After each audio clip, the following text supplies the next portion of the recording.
Hello, in this video, I'll be showing you how to remove this. How to remove update and shutdown or update and restart option in Windows 11 or 10. This is a simple tutorial. The first thing you may need to do is to go on your Windows icon, type in computer management.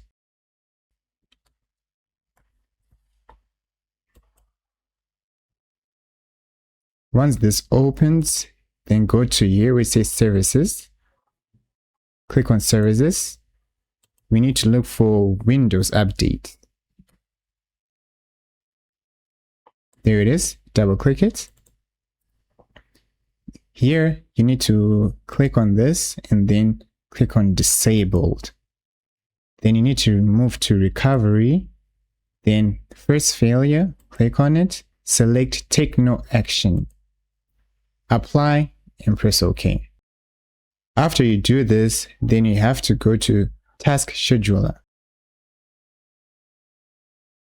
Click on it, then click on Microsoft. Then you click on Windows. Look for Windows Update. There it is. After this opens, then go where it says Schedule. Right click and click on Disabled. After you do that, and you're done.